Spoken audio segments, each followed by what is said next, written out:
Welcome back, everybody, to another episode of the MX Endurance Podcast, where we look at everything that's been happening in the world of endurance sports. My name is Tim Ford, and this week I will be joined by the penultimate legend, the sexy shepherdess, the sexiest voice in triathlon, James Bell, in but a moment.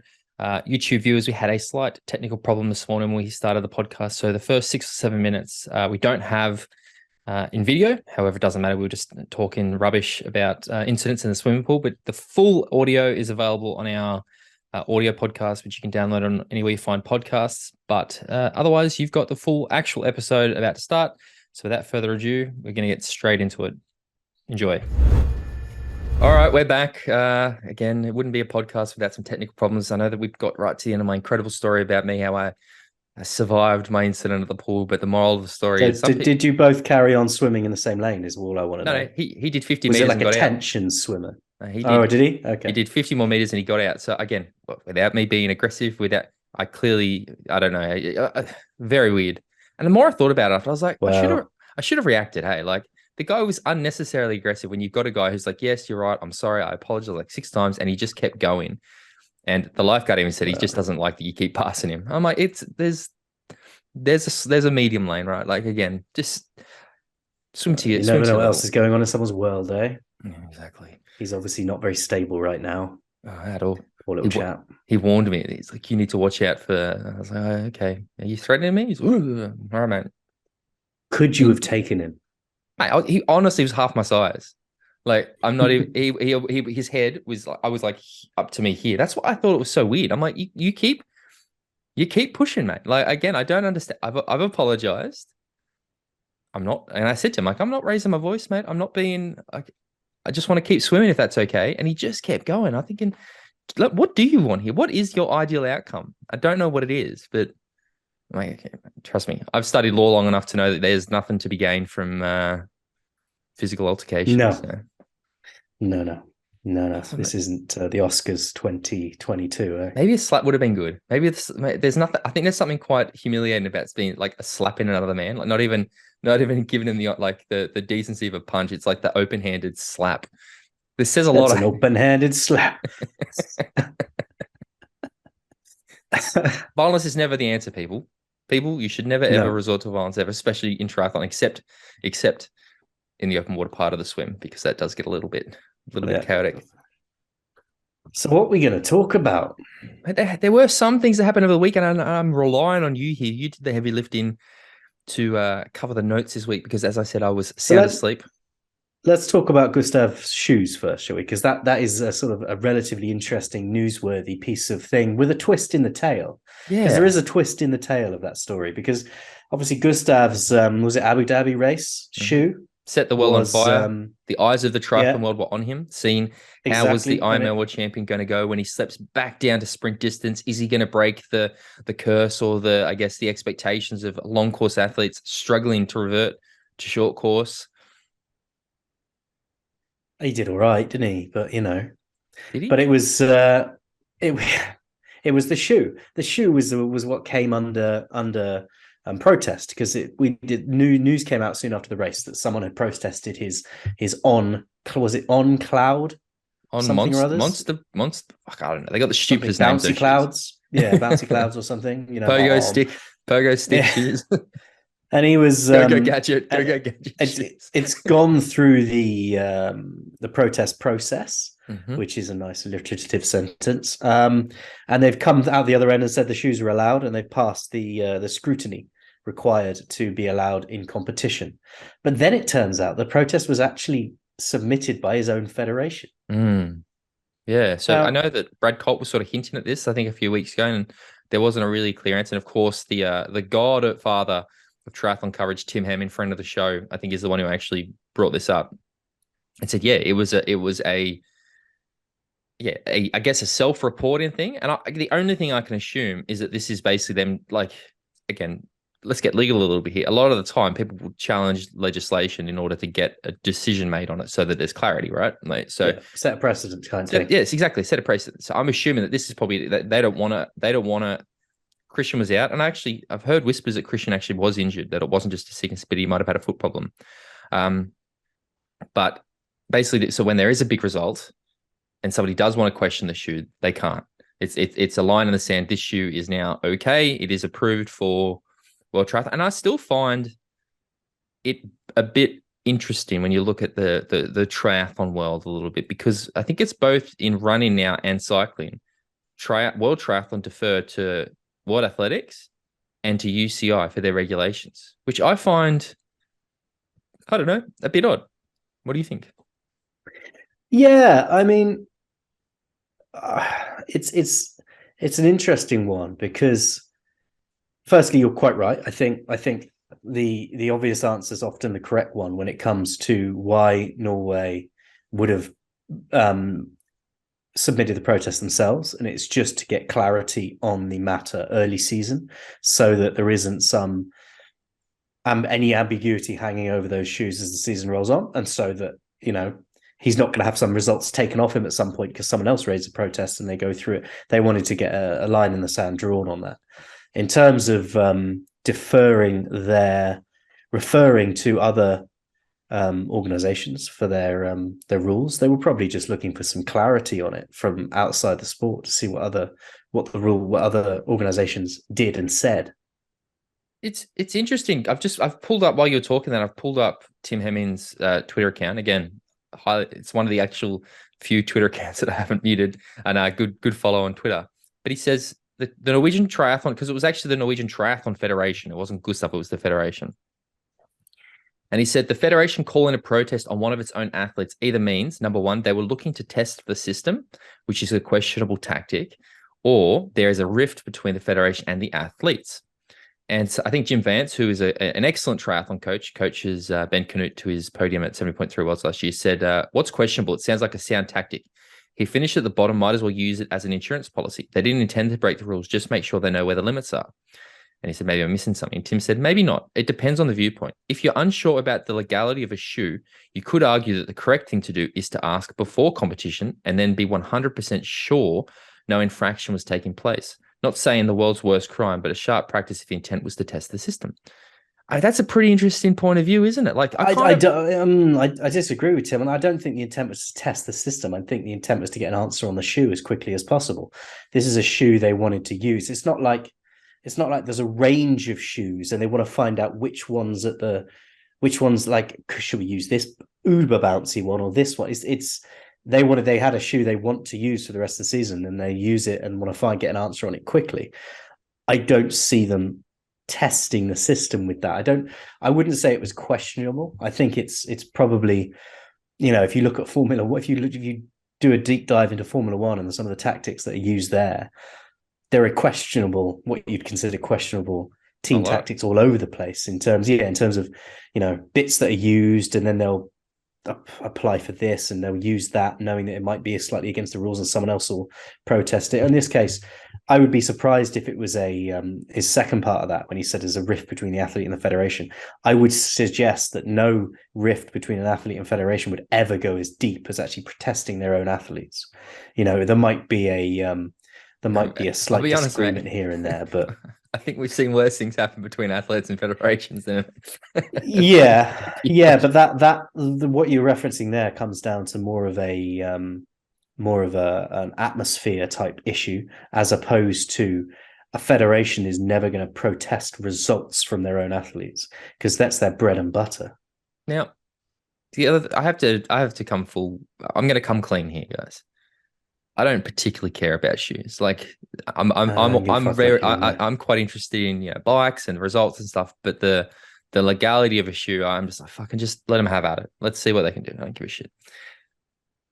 However, if I look at the timeline here, Gustav released this shoe, this super shoe, this shoe that is so good that Christian ditched Asics to go to On for and stuff in Kona, which was in October. After that, he then did 2 WTCS races, I believe. He did Bermuda and he did the grand final in Abu Dhabi. Does that mean that he didn't wear that shoe at those races? Is this a different shoe that he wore in those races? Is this a new shoe? I feel like, there's that meme where the guy who's got like all the things is like, what? There's a lot of moving parts here. But I think that the main point is I actually quite disagree with you a little bit on the Tim Hemming thing, because I think he makes a valid point that I mean, you're right. I watch F1 and stuff. I know that they do a lot of dodgy stuff, and it is always about sort of pushing limits. But I think, yeah, I kind of agree with them that probably the better point of view would be to be proactive. And I actually believe that they said that they submitted the shoe to World Athletics or something. There was a timeline in which they had to do it, which they had done. So it may be a bit of both.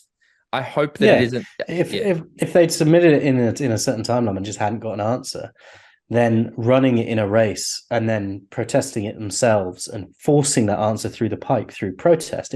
Let's say, I don't really know the ins and outs of it, but there's probably a time limit on how long a protest can be resolved, if you know what I mean. As opposed to if you submit it the other end and just ask for the answer of when can I use this or not, and it's taking ages. Use it yourself, protest it yourself, get your answer, move on with your life. I think you said again. I don't think Tim Hemming ever expected to be putting out so many tweets about shoes. World Athletics identified and confirmed that the shoes were listed in their approved shoe list on before March 3rd under the name of OnCloud Tri 1. Therefore, the protest was dismissed. But we're going to stay on Shoegate a little bit because he also put up another thing this week that I found a bit interesting. 2 days ago, put this up. So that was on Wednesday, Australia time. And he said, don't take any delight in calling out athletes, but an example highlights the mess of shoe regulations in triathlon right now. Because I think that's the one thing that I am sort of seeing through all this is that it is a bit of it's not clear. The fact that we're even having to discuss this shows that there's clearly a bit of a lack of clarity at the moment. And he said, this is a post from Penny Slater, who got third in Ironman South Africa. Now, remember, she got third after the disqualification of another athlete. I can't remember her name off the top of my head. And it's one of those posts where, sometimes brands will show you the shoes that were on the podium. So it's like the first place. Yeah, I know the post you're talking about. Yeah. And he says here, she actually outs herself for wearing on Cloud Monsters that aren't on the approved list and should technically see her disqualified. Like, what the fuck? Yeah, that's interesting. I mean, it's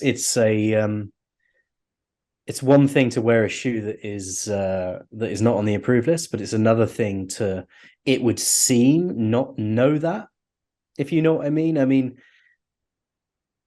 most people should know the rules and regulations around the equipment they are and are not training and racing with. Certainly something that could get you in a bit of hot water, right? Isn't it a grim news week when we're spending 15 minutes? I believe it is a load of old cobblers, mate, if I'm honest. Is that another little shoe pun? That's a shoe pun, yeah. Very good, mate. I appreciate it. Again, I sort of just like, I like the technology part of this. Like, I've been quite shocked by all the hoo-ha around these super shoes. Like, fucking, as long as they don't have like little engines in them or something. Yeah, as long as they've got like springs or engines or like sort of, those bouncy things. I mean, happy days. Have at it. I think running shoe technology should be pushed to the limits. Let's see what we can do. Yeah, fucking oath. Within the sort of health and safety of the athletes, obviously at a front and center. Exactly. Cool. Shoes. Gustav Iden. He can wear those bloody shoes as much as like. Again, I did see that Christian had some photos put up, and the shoes were blurred out.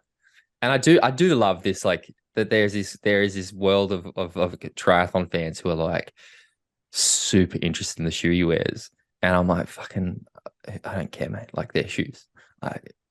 It's not that exciting. It was the same when Jan was like testing out before he announced that he was with Hoka, and it's like all this secrecy. And we're like, just tell us, man. Like, that's the thing, isn't it? I mean, if with probably more so than anything else in the sport, you've still got to be able to run to make them fast. Exactly. If you know what I mean, it's like other bits of kit can bring a sort of a false sense of speed, whereas shoes, you put them on, you don't go anywhere until you start moving. I mean, I don't know what your YouTube algorithm's like, but mine shows me some pretty random shit. And this week I got served a video, and it was like they've made this pair of shoes that apparently can make you walk 250 times faster than you normally would. And it's got like 10 wheels on each. They're not rollerblades, but they kind of actually look like a Hoka, but with like wheels instead of foam. So it's these shoes with like these weird wheels all over it. And it's got AI inside of that apparently helps to learn your stride length and all this stuff. And this guy's walking, you basically roll on. Like, you still have to walk, but you roll. And they wanted to test out how much faster, the stopping power so they have this guy, and they get him to challenge So the whole video is about how impressive this shoe is and how you walk so much faster with it, so much more efficient, blah, blah, blah, blah, blah. And then they get him to face off against like a competitive walker, you know, like one of these guys who does the walk with the hips and the guy fucking still smashed him. I'm like, what would have been more interesting would have been to put the very competitive walker in the fancy shoe and see how fast this guy goes. But I love the thought of somebody rocking up to a triathlon and they've like triathlon's like, you know what, fuck it. Rules are off the table. Now we have people with these like rocket shoes on, or people attaching fireworks to the back of their shoes, thinking that'll make them fast. They're like actually seeing some really funny, like stupid Acme Looney Tunes shit happening with the shoes and stuff. That'd be like you just running in the absolute locker and some guy just like zooms past you with fucking wheels on the bottom of the shoe. Or you get, you get those kids' shoes that, they put their heel down and it has a wheel. Someone's coming down Polani, they just like kick up the just scooting. Roll down Polani towards with the little finish flashing line. lights on the back. Toodaloo, motherfucker. Shoe talk. There we go. We better talk about some proper stuff, shall we? We probably should, mate. There's been a bit of proper stuff. Where do you want to start? I reckon we start with Clash Miami. Should we talk about Clash Miami? Let's do it. Okie dokie. Well, first things first, both of us were wrong on our predictions for who was going to win this race, both on the men's and the women's. Yeah, we were. Neither of us called it. On the women's side, Sarah Perez Sala led out of the swim with Bendix Madsen showing the way on the bike. But on the run, it was Lucy Birham, who of Great Britain, who took control within the first couple of miles and never really looked back. With the finishing result with Lucy Birham in 2:59.16, Sif Benedict Madsen in 3:33 seconds, and Pamela Oliveira in third in 3:01.38. So an unexpected winner and a relative youngster in Lucy Birham come from Great Britain, mate, taking the win ahead of Sarah Perez Sala in fourth. So my call for the win was there. I think we both called her for the win, didn't we? I did say that Sif Madsen, I think, would be a dark horse, like one to watch. So good to see, had that great result. I think she's absolutely, and not far behind either. She by 5 miles, Lucy had a 40-second lead over Madsen, but there was no looking back. Madsen came in 1:17 behind, with Oliveira rounding out the podium at 2:22. There you go. Did you watch it? We couldn't watch this race, could we? It wasn't broadcast. I mean, You see, I have a lot to say about this, and I don't know whether I kind of thought, we'll just go through the results and then I'll start Tim's rant corner a little bit. We'll talk about the men's first, and then we'll go and dissect, because I mean that's part of the problem with this week's podcast. I think is we wish we'd been able to see some of the races we were going to be talking about, specifically this one. On the men's side, the swim was fairly close. Except for Sam Long. There was, except for Sam Long. Apart from Sam Long. And then on the bike, Tom Bishop took control on the bike. He very much led the pack with various people rotating behind him throughout the race. But then on the run, it was Jason West, mate, who... absolutely flew it. Yeah, he started the run. He had 3:41, but he just kept on going. And Bishop was in the front for the beginning, but then West stopped the clock at 2:35.32 after a 51:14 10.5 miles, which was a huge amount quicker than everyone else. It's like the finishing lineup was Jason West. The pace is like 3:03 or 3:05 or something. It's something fucking mental. Something ridiculous. Jason West in 2:35.32, Tom Bishop in second in 2:36.08, and Daniel Beckengard in 2:37.04, rounding out the podium. And Sam Long moved himself up to fourth despite a poor swim. He powered through on the bike and managed to take some places on the run to finish in 2:37.19. Good to see David McNamee on the finishing list as well in fifth place.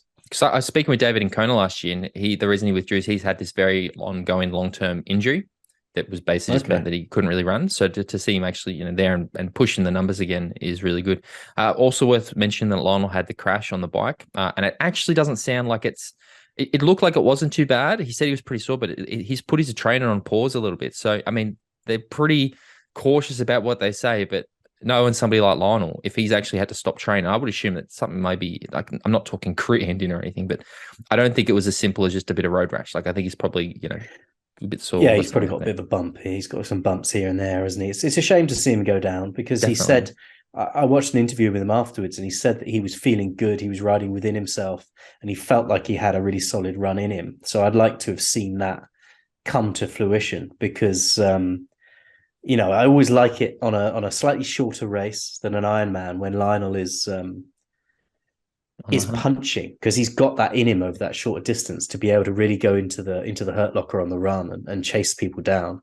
And I love watching him do it because I love his run form. It's fantastic. I don't love his run form, actually. I find it hideous to watch, but it works. Oh, it is. It's hideous to watch, but I love watching him pass I just love watching him race. People who look like gazelles. It's as he sort of somehow stumbles past them. I mean, so let's unpack this a little bit. Lionel crashed on, I think what they said is a bit like one of the slightly technical parts of a course that is, I think, relatively, it's lots of laps of a racetrack, and I know that it's a corner that he'd taken, probably carried a little bit too much speed in it. One of the interesting things he said he put power through the pedals before he was down on his tri-bars. Or while he was on his way down, he put some power through the pedals, and it. Okay, so he's got no hands. He wasn't on quite that. ready. Yeah, okay. Exactly. We know that this is his biggest race is on a very, very a course that is going to be quite technical, especially descending at high speed. Lionel is an athlete. We've said that if he is to win the Esports World Championships, would make a lot of sense. He's a very, very, very, very good Zwift rider. Does a lot of his training on Zwift. The downside of that is, and this is not a criticism of Lionel, but a lot of athletes, including age group, probably a lot of you people listening, and some of the guys that I coach who I continually try to convince to go outside, even though they don't want to, is you sort of sacrifice handling skills a little bit. Now, so handling skills are one thing, but then you add a crash on top of that. And it does take a bit of time to recover from, like, psychologically from a crash. Do you think that this could already maybe put him a little bit on the back foot in anticipation of a very technical course later in the year? Or do you think he's got plenty of time to just get over it? I think he's got plenty of time. And I also think that he's in quite a good place at the moment. If you'd listen to his interview, his YouTube video about the crash and how it happened, he's rationalized it in his mind as to why it happened. And that's always a good place to be when you've crashed a bike. If you've gone down and you don't really know why it happened, that's, I think, when you get those psychological hangovers. But if you can rationalize it quickly and say, look, I made a mistake, I knew what I did, and I won't do it again, then that's quite a quick and easy step to make in terms of getting yourself back on the bike without any concerns, because you can have a sort of plan to not make that mistake again. Yeah, again, I hope he comes back firing. I haven't watched YouTube video. I only saw I think Talbot put up a video like almost immediately after the crash on Instagram that I watched. So it's worth his YouTube video about that crash is worth a listen, because he talks about the race and how it was going, and I would love to have seen him finish. I like seeing Daniel Beckegaard up there. He's one of my favorite athletes. Rounding out the podium, he was kind of side by side with Jason West for a long time, chasing Tom Bishop, and then when Jason sort of spurred on, it's difficult because it wasn't broadcast. We're giving this information. It's difficult. You're looking at names and numbers on a tracker, so it's difficult to say, was he side by side or were they just, I don't know how true that is, because it wasn't broadcast, which would have been nice, because I would have watched this, because I was watching it on the tracker and wishing I could have a broadcast to go and watch. Yeah, like it's early season, and you sort of know that everybody's not coming into this race absolutely primed. But yeah, I think I expected more of athletes like Daniel and Sam. I mean, I'm watching Sam along with a lot of curiosity this year. Change of coach. You often see when an athlete changes coach, they make a significant boost in their performance just as a result of the new stimulus, right? And I'm quite keen to see what Sam does there. But I mean, I don't know. His swim is increasingly becoming a problem. It shows, like, the fact that he's having to do so much work to ride through it's getting to a point where it's not good enough. Like, he can't do enough to get to, especially when you have somebody like Jason West who's dropping these ridiculous runs that we're talking about. Tom Bishop as well. Now, Tom Bishop, it's also, he always makes it look a bit hard to me. Like, every time I see footage of Tom Bishop or a photo of Tom Bishop, he looks like he's on death's door.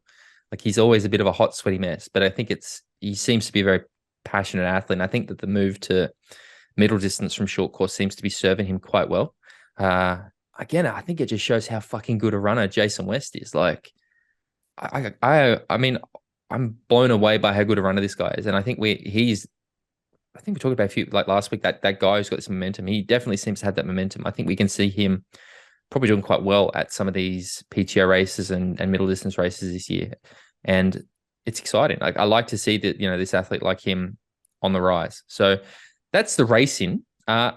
I do want to talk about the fact that there was no broadcast for this event because it fucking pissed me off, mate, like a lot. And not only was there no broadcast, which is one thing, you couldn't even easily follow the fucking race, right? Like you had to download a tracker, and I don't want to have to download a fucking tracker to have to just check the result. Like again, I understand that everybody has to have a fucking app these days. And yes, I know you sensitive British people, I'm swearing a lot. I know you don't like it. I don't give a fuck.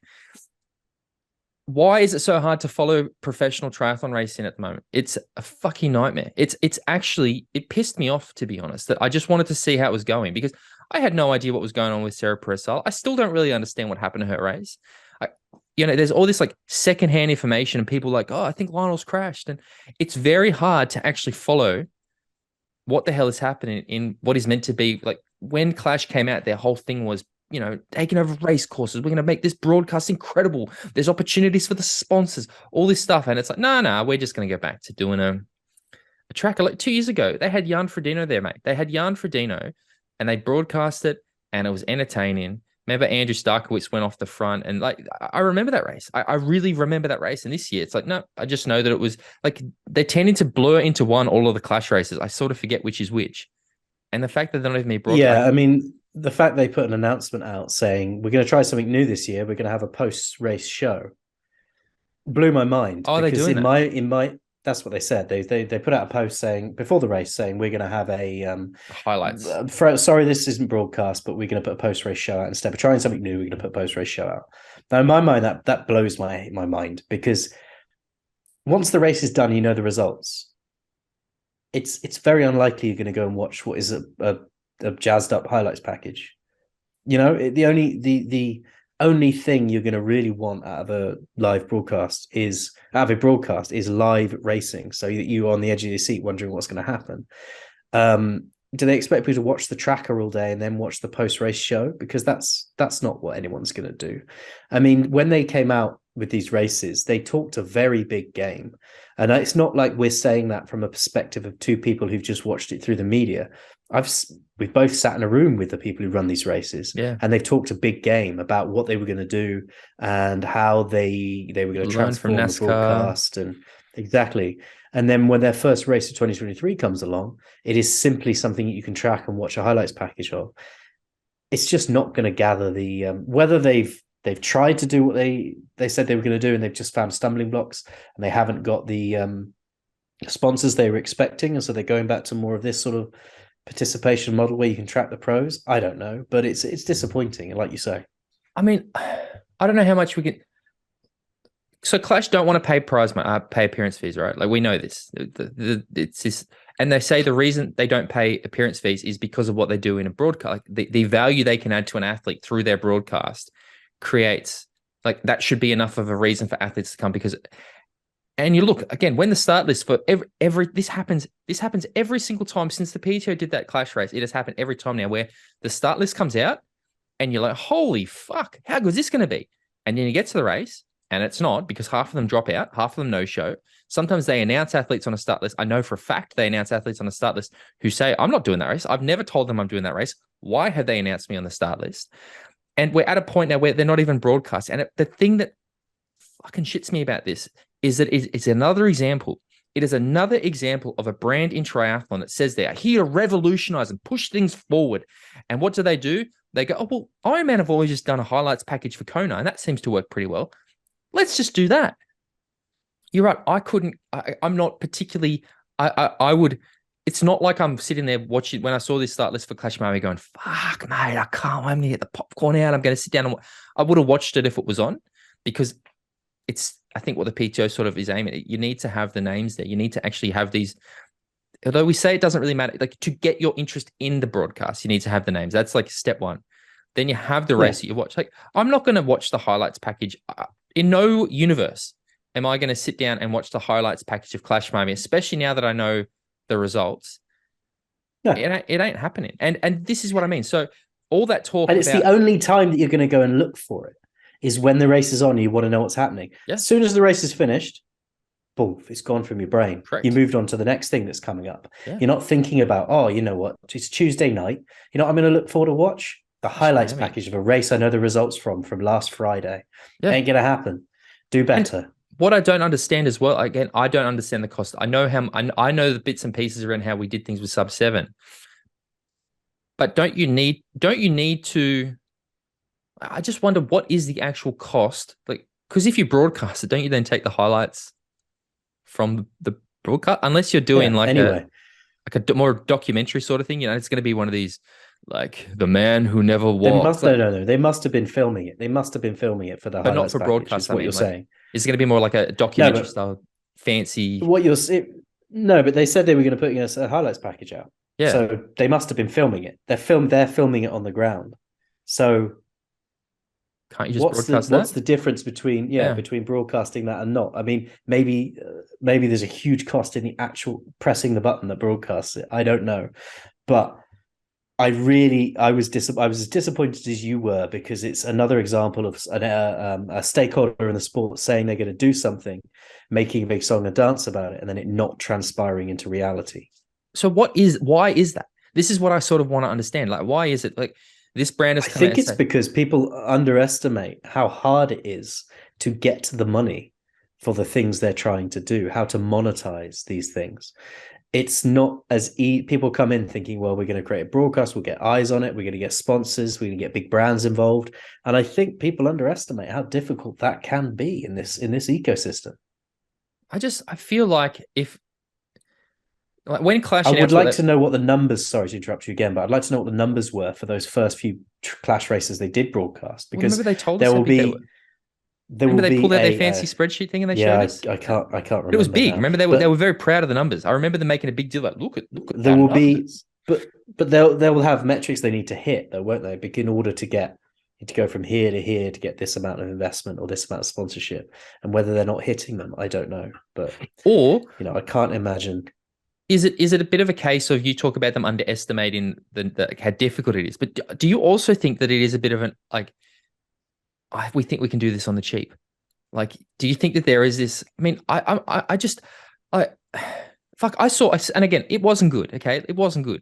But was it 2 years ago where the PTO worked with the Huskinson Triathlon to stream their race on Facebook? And again, it was a busted ass broadcast. But I'm assuming that if a local event Husky can work out a way to fucking do something, surely, like, as you say, they're clearly filming it. Is the cost really that high? Like, I can't work out what it is, and it feels like it's such, like, this is doomed to fail, right? If their whole thing is, we're not going to pay you guys to shut, the prize money is not great, but what we do is this media value. Like, we're going to make your sponsors happy. Like, you race for us, you're going to be more valuable. You're going to be able to get more sponsorship.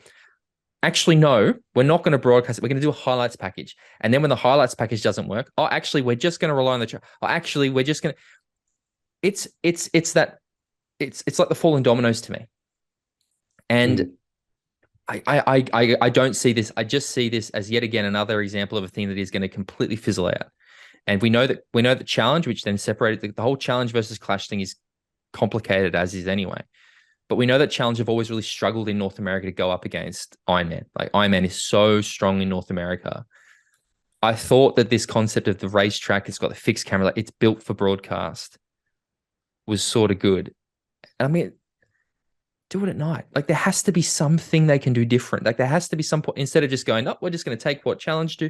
We're just going to take what Ironman do. We're just going to do it ourselves and just put a different, like, it ain't working, right? And their unique selling point is now gone. And it's like, here we go. Here's another one that we're going to, in 2 years, Clash won't even be, like, there's not going to be Clash races. And I still think, while it wasn't perfect, that Clash Daytona PTO championship race they did was pretty fucking good. Like, at the time we were saying, oh, it could have been better. There's things that was cool. But here we are, Stockholm syndrome in a little bit, going, fucking hell, I'd take that.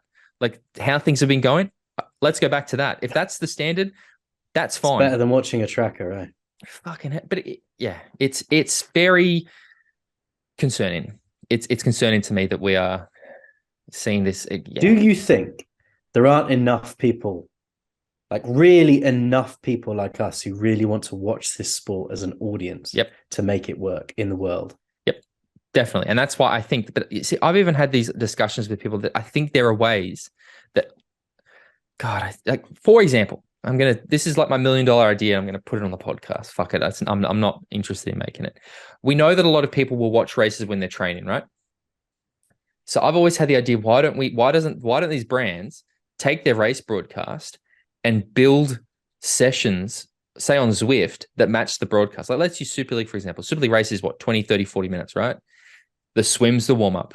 Then on the bike, every time there's a surge, you do an interval and stuff like that. And then the run might be like, you could actually make it so that you'll watch the race while you train it. So people who aren't that big a fan of watching triathlon, they go, fuck, I'll do the Super League 10-week fucking bike FTP session, whatever nerdy thing they want. They throw in lactic fucking strips and they'll love it.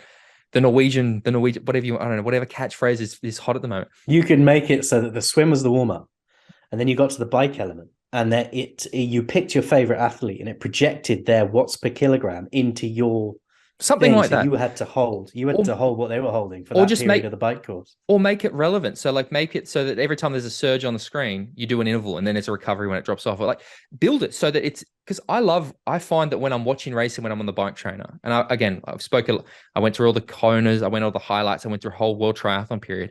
You find yourself pushing harder because you sort of like replicate what they do.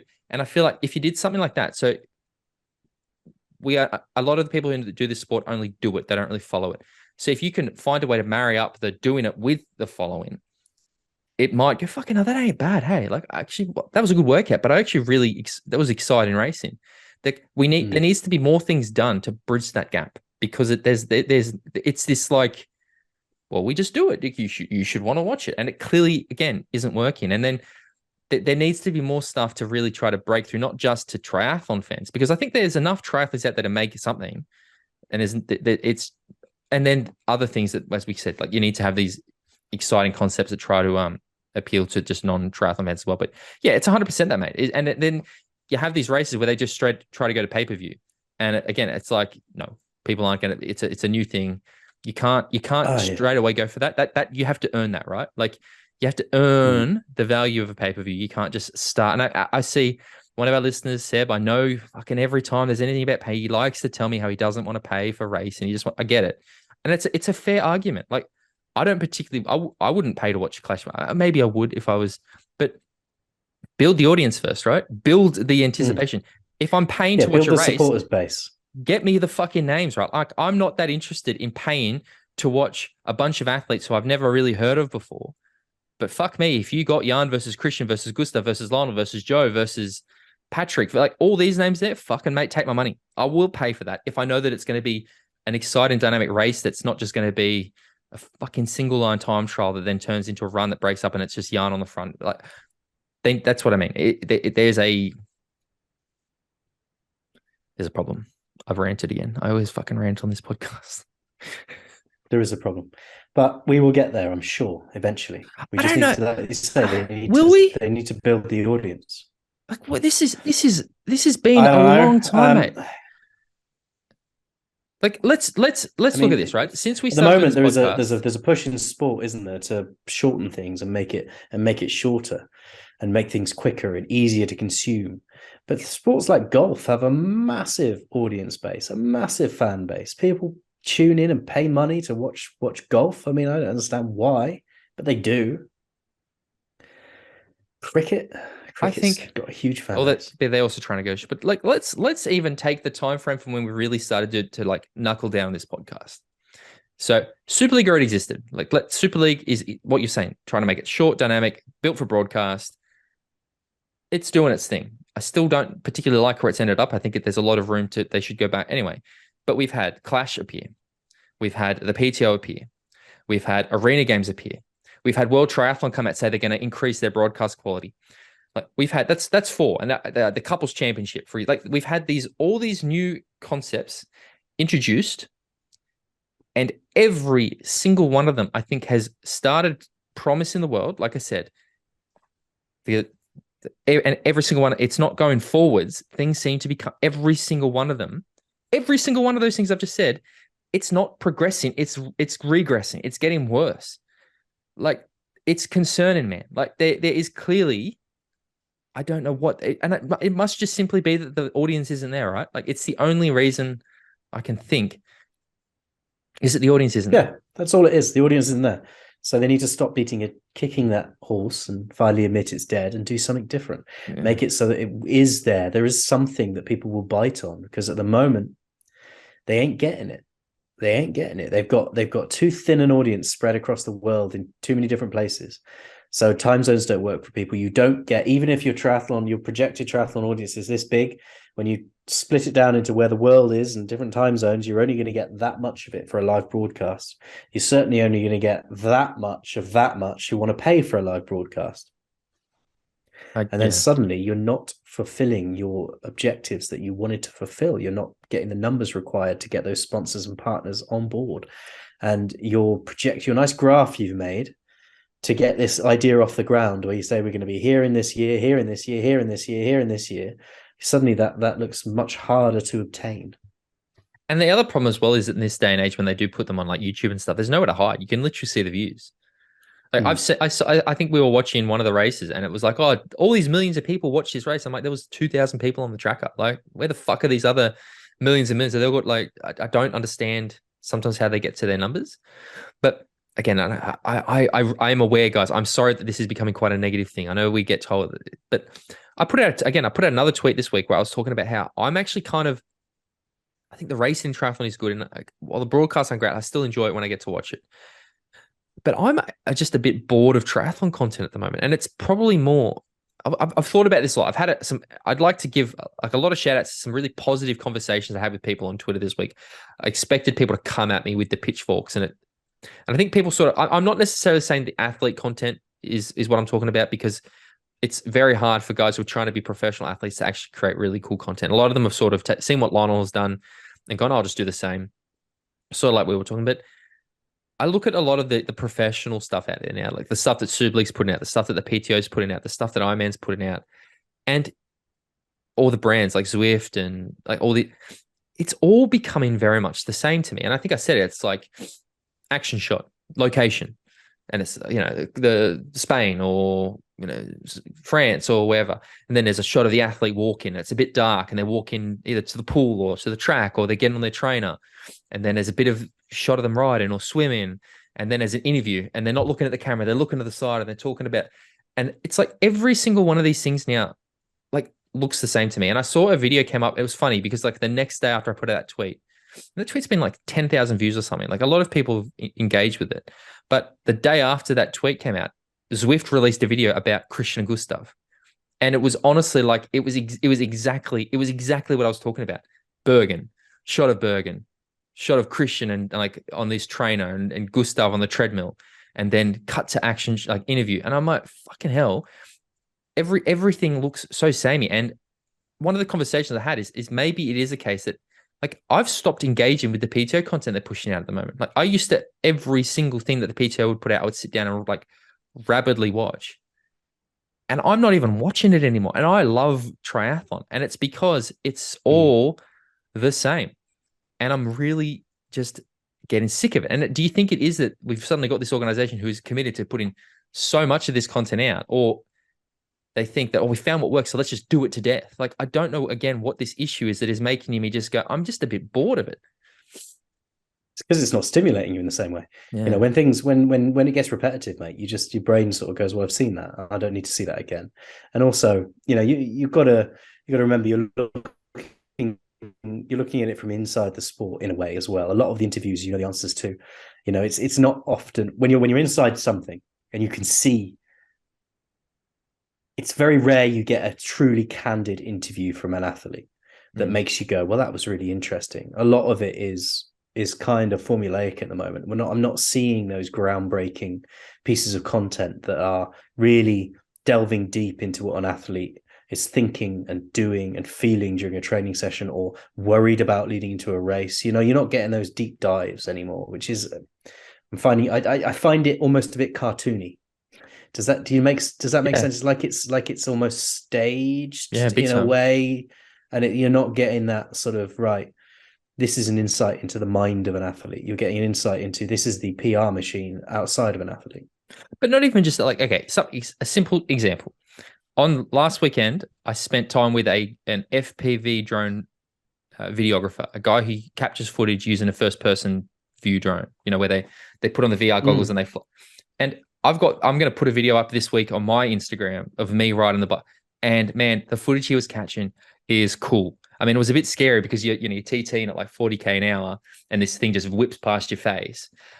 But like I look at all those sort of videos online and it is like Red Bull do them really well and stuff. And there's these dynamic shots. Like again, I keep talking to you about this rad race thing that I've seen that looks so fucking cool. And while the environment is cool, the way they shoot it with like the drone following them and stuff. And that's kind of what I mean too, right? Like there's more dynamic ways to film this stuff now. Like it's probably easier than ever to capture really cool action shit that we just haven't seen before. But nobody's doing it. Like nobody's pushing the envelope forward. It's like we have reached the pinnacle of triathlon content. This is it, guys. We're not getting any better. And I think it's such an error because there's so many different, like, again, watch some of the stuff we've been doing this week. Like there's going to be some cool footage coming out, but fuck yeah, it's Tim and James moan about triathlon. I Week know. 175. Fucking hell, it's because we care, guys. It's because we're hoping you people are listening, and it's good. Let's talk. Let's move on. I don't want to stay negative. I actually want to. I don't mean to be negative. I want to talk about something positive, and that thing that is positive, I think, is Super League Triathlon Arena Games because I'm very happy about this race. Yeah, man. Where do you want to start? Women's race. Let's go women's race, and then we'll go into the men's race. Okay, women's race. So it was what happened in the women's race. Sorry, I'm on the wrong page. Bragmeier from Hungary. She laid down a marker in the first 200-meter swim, 4-kilometer bike, and 1-kilometer run. She was she was the quickest in the swim ahead of Olivia Mattis. And then she extended her lead on the bike and then on the run. Salzai started to make an impact as she moved up to third with the front three, even at this early stage, putting a gap between themselves to the rest. In the stage two, Salzai stands out, which was the 15-year-old from amazing. This is like Hungary. The best thing about it to me, to be honest. I think it is, yeah. It was reverse order on stage two. So it was 1-kilometer run, 4-kilometer bike, and a 200-meter swim. And she was quickest again on the run. Herself and Bragmeier swapped the lead on the bike. And then they were a clear 1-2 as Matthias started to lose ground. In contrast, local favourite Kathy Ashar rode herself right back into contention. On the swim, things started to unravel a bit for Salzai. I'm assuming I'm pronouncing her name incorrectly, so apologies to anybody who knows how to actually pronounce it. She lost significant time in T2 before driving back into the water. She limited the damage. It all meant by the end of it, she was up to second, albeit 31 seconds behind Bragmeier. Now, in stage three, the format was 200-meter swim, 4-kilometer bike, 1-kilometer run, pursuit style based on aggregate stage one plus stage two. With a lead of over half a minute, Bragmeier was on her own, starting with the swim. It was more of a battle for second. Could Salzai hold on to the crown for an incredible debut? Out of the water, she dropped a couple of seconds behind Matthias, and by the end of the bike, she was down to fourth and had over 10 seconds to make up. She wasted no time on the curved treadmill, moving on to third again, then eating into the deficit on Matthias. And when the line came, she was less than a second short after a remarkable breakthrough performance. So in the women's, we had in first place Zanette Bragmeier from Hungary in 37.40, Olivia Matthias from Great Britain in 38.02, and Fanny Salzai from Hungary in 38.02. Emma Jackson in fourth was another name of note. So what do you think of this, mate? So if I'm correct, Bragmeier won the grand final in Singapore last year, the Arena Games. So she went to Singapore and she beat Beth Potter and who else did it? Was it? So clearly very good at this. But I think the stars, this 15-year-old kid, I say without question, man, how cool is it? Like I love. Yeah. I saw this and I was like, fuck yeah, this is again what we sort of say. We have again, negative triathlon. We've discussed our challenges with the Arena Games in the last few weeks, but this is the stuff that I love. Is that and this is if you kind of look at the Arena Games a bit like a tiered system, right? Like we're not talking. It's not the championship. It is something different to the Super League Championship, but I'd never heard of this athlete before.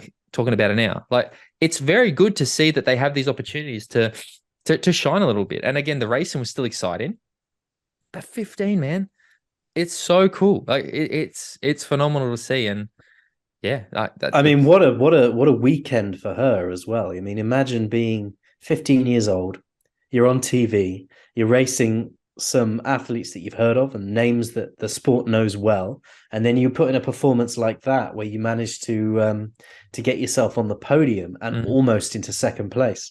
I'm more than impressed with what she's managed to achieve here.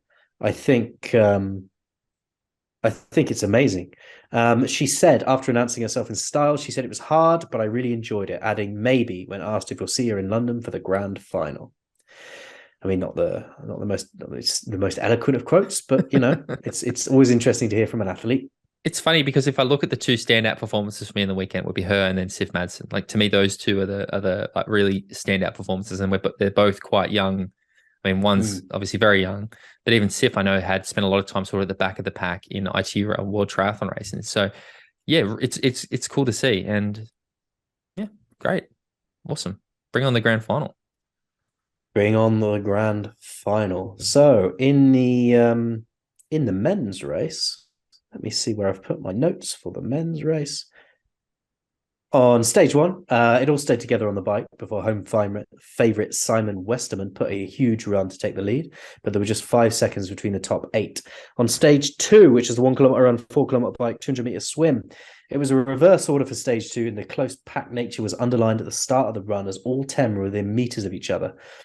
The first notable factor was Nischlag, never off the podium in 5 previous appearances in this format, but now focusing on middle distance, again losing a bit of time on the treadmill. And then the swim, where Schumann made his move, cutting through the field to move into the lead. On stage three, the format was a 200 metre swim, 4 kilometre bike, 1 kilometre run, pursuit style, again based on the aggregate of stage one plus stage two. Starting the final stage in pursuit order, Schumann put in an 8-second advantage from Westerman, with Lasser, Nygaard, Priester in third. Schumann maintained his advantage. It was just into double figures starting the run to take a hugely popular and significant win. So on the men's finishing table, Henry Schumann from South Africa in 34.18 in first place, Maxime Huber-Muschberger from France in 34.26, and Simon Westerman in 34.28. Justus Nischlag finished from Germany, finished in 34.35 in sixth. An interesting race, mate, and I'm very, very pleased to see Henry Schumann taking the victory on this one. I think it's been a long time coming, watching him come back from several injuries and slowly make his way back to triathlon. When he announced himself in Super League last time in the first race and had got himself a podium, it was good to see, but this is even better.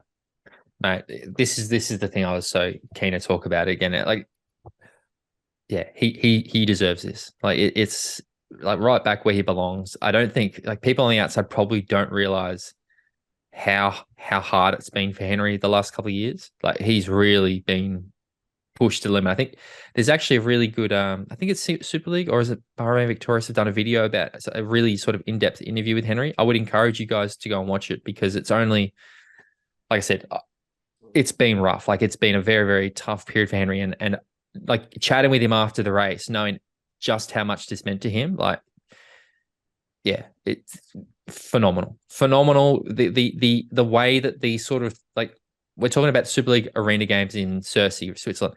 The implications for this already, like there's been so much movement for Henry as an athlete as a result of this. It really shows there's so much about it. But like for him personally, it's I think given him the confidence to really attack this year. And that's what we know, that athletes need to build momentum. And after the couple of years he's had, this is exactly what he needed. Like he's really building some momentum now. And I think it's a really good start to you. And you just love to see it. And as much as a fan of the sport, yeah, Henry's a friend of mine. Oh man, it was yeah, I got a little bit emotional, to be honest. Like it was like such a relief, if anything. Like, it's just a relief to see him get back to where he belongs. And yeah, I'm just excited for the rest of the year and to see what's next for Henry, because just you one of the nicest guys in the sport. Like you can't say a bad word about Henry Schumann. He's just a gentleman and deserves all the good things that come his way. So love to see it. Agreed.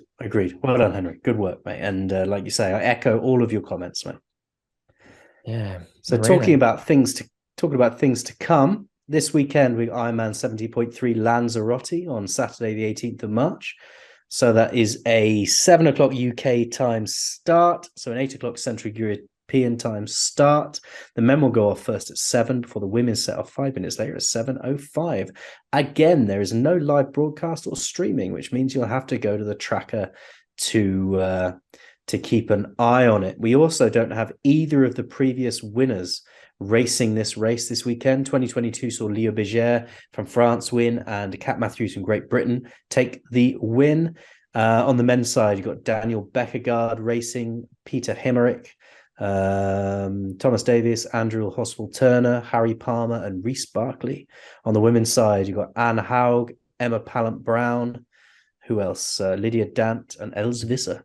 No Lucy Charles? Names of note. No Lucy Charles shown. Oh, India Lee, sorry, on the women's side as well, but no Lucy Charles shown on the start list. That's interesting. Els Visser is going to be fascinating because she did really, really well at Ironman New Zealand, like what, 2 weeks ago, a week ago? Two weeks ago? Absolutely. So she's gone from New Zealand. She's been down under for a while to go across to Lanzarote. Travel plus the fatigue in the legs for me. Ironman will be fascinating.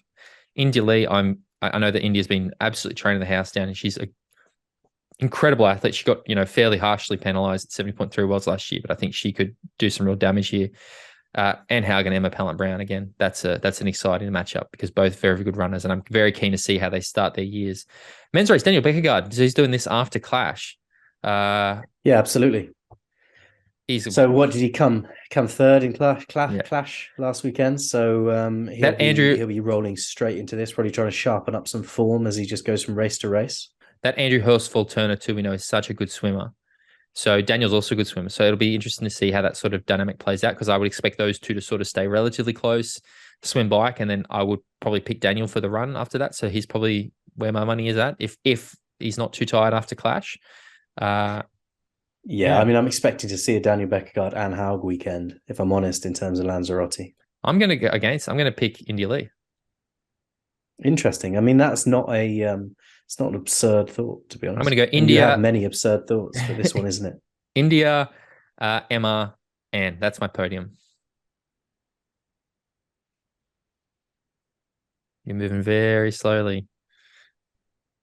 Okay, cool. There we go. That's a good line. Well, we've also got news that 70.3 Oceanside, which is coming up on April the 1st, has released a start list. And it is an exciting start list, my friend. Tell me about it. Because on the men's side, we've got Jackson Laundry, who's the defending champion, Jan Frodeno, Ben Canute, Lionel Sanders, Jason West, Sam Long, Chris Lefferman, and Leo Berger.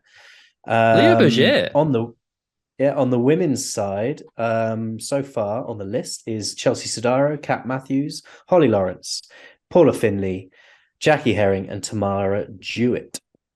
Interesting. So I think it's good to see some names coming out and racing each other at this what is going to be an interesting race, and I'm hoping they're going to stream this one. It is because there isn't any news yet. It should be most of the time it is. Jan Frodeno, obviously Jackson Laundry is the defending champion. Jan Frodeno had last finished a race in August 2021, which was some time ago. That's the last race time he finished a race. Yeah. And he's going to be facing the Norwegians at the PTO European Championship in Ibiza before heading to Hamburg and Milwaukee, en route to the Ironman World Championships in Nice. Ben Canute, he's the 2022 70.3 second place finisher. Lionel Sanders, he's coming into this following his bike crash in Miami. Jason West, who's racing, is the Clash Miami winner. Sam Long, coming into it as his fourth place, trying to sharpen up that swim that we took talking about. Chris Lefferman, he's the 2021 Ironman World Championship fourth place winner, and Leo Berger is coming to Oceanside instead of going to defend his Ironman 70.3 Lanzarote title. So I think it's a very exciting start list on the men's side. But guess what, mate? Guess what? You're going to tell me it's not streamed? It is streamed, but it's on that outside thing, right? So you have to either watch it live or you can't watch it. You have to pay to watch. Okay. Brilliant. Great. Well, I mean, we did just do a large section about how important watching it live is. So, watch it live. Time zones for me. just being in America. Might be the middle of the night. True. Get up. Be interesting to see how Chelsea Sodaro rolls out. She's had an interesting few months, I'm assuming, following her just a little bit of change. World Championship win. Yeah, exactly. So I imagine that's been a bit of a roller coaster, signing with new brands and getting new sponsors, and the changes of emphasis that comes with that spotlight. Kat Matthews coming back after her crash. Holly Lawrence, be interesting to see how she goes, whether she can what sort of year she's going to have, because she's been a bit stuttery of late. Paula Finley can have an incredible race over the 70.3 distance. We've seen it. And Jackie Herring and Tamara Jewett are both very, very fast runners who could probably match Sodaro over the run distance. So I think Tamara will probably interesting on the women's side. Probably Tamara's probably the pick of the runners. I mean, yeah, look, we'll do a full deep dive into this race probably the week that it's happening. But I'm certainly excited. We'll do a preview the week it's happening. Just get Jan on a start list and you get me excited, mate. Yeah, I'm so excited to see Jan back, and hopefully. I knew you'd love that hasn't finished a race since August 2021. But God, fuck, no, it's cool. I genuinely, I'm excited. This is a race that's on my bucket list. Like, I want to go do this race some eventually. Oceanside is one of those like really iconic 70.3 races around the world. So it's definitely on my list. Mate, I think that'll do us for this week. If people want to find out more, where do they need to go?